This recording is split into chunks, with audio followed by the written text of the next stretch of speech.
Hai teman-teman semuanya, ketemu lagi dengan Mongol di Mongol Stress Channel. Jadi kan kemarin sebenarnya Bang Mongol tuh pingin banget, banyak yang Bang Mongol pingin bahas, banyak yang sudah di shoot, cuman Bang Mongol tuh belum dapat feel-nya. Jadi ada beberapa hal yang memang harus diteliti part by part, karena tidak segampang itu ngebahas tentang hal-hal yang berhubungan dengan dunia demonik, dunia persetanan. Kalau cuman urban legend sebatas wewe gombel, sebatas pocong dan sebagainya tuh nggak terlalu riwe. Tapi kalau bicara tentang demons itu bicaranya lebih spesifikasi. Jadi biar tidak terjadi tumpang tindih antara satu demons atau satu lord, satu duke atau satu marquis dengan satu jenderal, karena setiap individu tersebut memiliki memiliki legion, spesifikasi, memiliki nama, karena setiap daerah juga berbeda-beda penyebutan terhadap nama dari demons tersebut. Tapi hari ini Kamongol pengen ngebahas tuh, ada banyak banget di Instagram Kamongol, DM Kamongol tuh ngomongin tentang full moon. Kan katanya tuh 2 hari yang lalu ada full moon langka. 2 hari apa 3 hari yang lalu ada full moon langka, karena full moon itu terjadi sepersekian lama baru terjadi gitu, kayaknya tahunan atau gimana gitu. Cuman Bang Mongol kan tidak selalu, maksudnya ngapain gitu gue harus cari tahu apapun yang berhubungan dengan full moon, karena buat Bang Mongol adalah concern kita adalah tidak harus terlalu reward di hal yang gak penting. Karena kalau full moon itu spesifikasinya kan memang jadi, kalau untuk dunia satanik adalah tempat ritual dari para perempuan-perempuan yang menjadi permaisuri atau calon permaisuri dari si Mr. L. Tetapi apakah ada hubungannya dengan alam? Ya pasti ada, karena full moon itu pasti akan ada berpengaruh di mana ya, pasang surut dan sebagainya. Tapi kalau ditunggangi dengan kegelapan, yaitu pasti itu ada efek-efek tertentu. Tetapi setahu Bang Mongol, full moon itu tidak ada efek negatifnya di hari H. Jadi contoh kemarin full moon tanggal berapa Puput? Tanggal 10. 10 apa 11? Tanggal 10 full moon terbesarnya.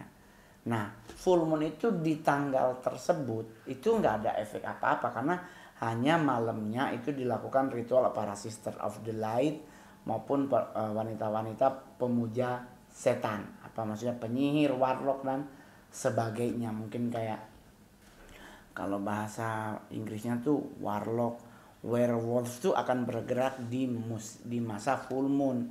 Tetapi efek domino negatifnya tuh baru ada besoknya. Jadi kalau full moon tanggal 10, efeknya tuh dominonya ada di tanggal 11, tidak malam itu juga. Beda dengan doa. Doa itu kalau kita doakan, ya kita akan mendapatkan jawabannya kan sesuai dengan kalimat bahwa segala sesuatu selalu tepat pada waktunya. Tapi kalau namanya dunia kegelapan itu, tanggal 10 ritual, tanggal 11-nya tuh udah ada.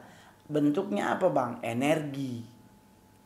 Nah, energi ini yang harus kita waspadai. Kalau masalah pergerakan satanik, pergerakan orang-orang yang menyembah setan sih nggak usah terlalu ditakutkan atau dikhawatirkan, karena mereka juga udah ketahuan dari ciri-ciri khasnya mereka.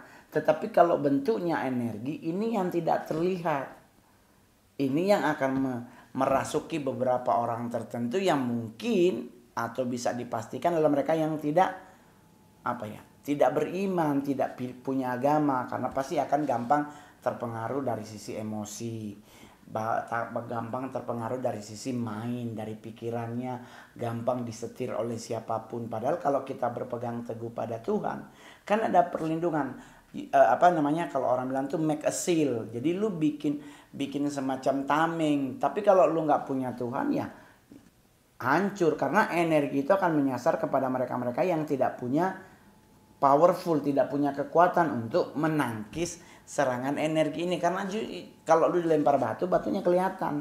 Tapi kalau energi ini nggak kelihatan. Oleh sebab itu ada beberapa orang-orang tertentu, termasuk para reader tarot, termasuk para indigo, itu ngomong gunakanlah beberapa aksesoris yang memiliki energi. Jadi kalau lu mau pakai gelang-gelang, apalagi itu full moon kemarin, lu harus pakai gelang tuh. apapun gelang itu yang lu mau pakai, tapi balik lagi disesuaikan dengan dirimu. Kalau orang Jawa tuh harus disesuaikan dengan lu lahirnya weton lu apa. Kalau lu percaya sio, lu harus ingat lu sionya apa, lahirnya jam berapa. Kalau lu pakai zodiak ya lu zodiak apa, apakah lu antara Virgo dengan apa, jadi biar kelihatan masih ada sisi Virgonya, masih ada. Jadi dilihat dari situ. Tapi yang jadi permasalahan tuh boleh tidaknya, khususnya buat kita yang beragama Kristen, boleh nggak sih Kak kita pakai batu-batu yang berhubungan dengan energi? Ya boleh-boleh aja. Yang menjadi nggak boleh adalah kalau lu meyakini lewat batu ini lu aman. Itu salah. Karena tetap conclusion dari semua hal adalah di sisi Tuhan. Jadi jangan lu percaya kalau pakai batu ini nanti gua baik-baik aja. Enggak.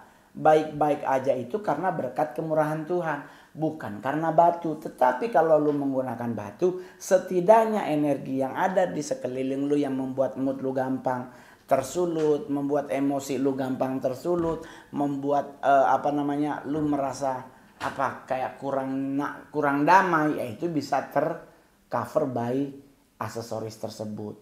Jadi kalau lu mau beli aksesoris pas lu beli sekarang. Lu beli di mana aja, yang penting batunya jangan plastik. Real batu, real stone, sekalipun dia mungkin ada treatmentnya di batu tersebut, ya nggak apa-apa. Mungkin kayak lu beli ruby tapi rubinya ternyata heat, dipanasin atau diwarnain, ya nggak apa-apa. Yang penting kan dia natural ruby. Kenapa diwarnain? Ya mungkin karena warnanya kurang bagus. Tapi kan dasar aslinya tetap ruby. Kecuali lu batunya ruby tapi ternyata warnanya safir, nah itu baru yang nggak boleh. Tapi kalau semuanya lu mau pakai batu ruby atau batu apapun, yang penting dia original, batu alam, bukan plastik gitu. Nah itu boleh-boleh aja teman-teman, gak usah terlalu khawatir atau terlalu parno harus gini presisi, enggak juga. Jadi lebih ke bagaimana caranya lu make membuat diri lu jadi aman-aman aja begitu. Yang lain gak usah terlalu dikhawatirkan, gak usah terlalu ditakutkan. Karena balik lagi adalah ke diri kita. Mau ngapain kitanya. Mau full moon sebesar apapun, tapi kalau landasan hidup kita tidak baik-baik aja, kita pasti akan tetap berpikir itu negatif. Karena orang yang berpikiran positif adalah orang yang bisa menikmati hidup tanpa tekanan, tanpa diintimidasi oleh siapapun. Alam tidak boleh mengintimidasi ciptaan Tuhan. Karena Tuhan mengizinkan kita yang harus menjadi menjadi bos dari alam. Oleh sebab itu yang dibilang keselarasan. Jadi kalau lu pingin alam lu baik, ya kita harus melakukan hal yang baik. Kecuali lu jahat, ya alam juga akan bertindak jahat. Jadi harus sama-sama memiliki mutual simbiosis. Lu pingin jangan ke longsor, ya lu jangan potong pohon-pohonnya.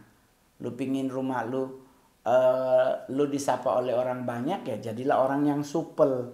Jangan jadi orang yang sombong, disenyumin orang lu nggak mau. Tapi Bang Mongol juga sering kok kita senyumin nggak mau, mungkin karena Bang Mongol capek.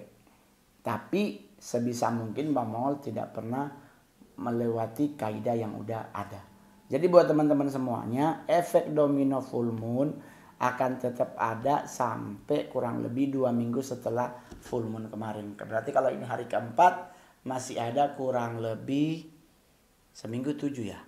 Berarti masih ada 10 hari lagi. Apa yang akan terjadi Bang setelah itu? Ya bisa biasa aja. Lu tetap harus kerja. Lu harus tetap cari duit, mau apapun yang terjadi. Dia nggak harus berpatokan bahwa full moon begini. Enggak. Buat teman-teman yang yang mau menikmati hidup, nikmati aja hidupnya. Ada duit lebih, jalan-jalan keluar kota. Nggak punya duit, ya udah anteng aja di kampung halaman. Buat apa? Ya kan? Tapi Bang gimana? Apakah dengan full moon ini terakhir di akhir zaman? Belum tentu. Akhir zaman belum ada yang tahu kapan terakhir. Tapi kita menuju ke akhir zaman. Tapi kapan terakhirnya belum ada yang tahu. Kegenapannya juga belum sempurna. Masih ada banyak yang tanda-tanda yang belum terjadi. Jadi nggak usah terlalu mengkhawatirkan apapun, oke? Jadi buat teman-teman yang terlalu ribet dengan full moon, Bang, bagaimana Bang? Apakah gua Aries full moon ini bagus buat gua kerja? Ya kerja, bagus kerja, ngapain nanya sama full moon? Lu bagaimana integritas lu bekerja, itu yang paling penting. Dan dari semua ini adalah balik lagi ke Tuhan. Jangan pernah menjauh dari Tuhan. Jangan pernah melakukan hal-hal yang kurang berkenan kepada Tuhan. Pokoknya lakukan hal-hal yang positif, yang lu akan mendapatkan dampak positif. Jangan punya iri hati dan sebagainya, karena full moon adalah hari yang berhubungan dengan hati. Coba lu belajar sejarah tentang full moon, sejarah tentang bulan. Di China tuh dewinya dewa Chang'e, gimana bacanya? Ya kan, itu pun bicaranya hati. Sampai kan ada peribahasa bagaikan punguk yang merindukan bulan. Itu jadi waspadai hatimu. Bagaimana Bang biar hati gua aman? Ke Tuhan pendekatannya. Oke? Jangan lupa di subscribe ya teman-teman. Like, share, dan komen. Saya Mongol. Bye-bye.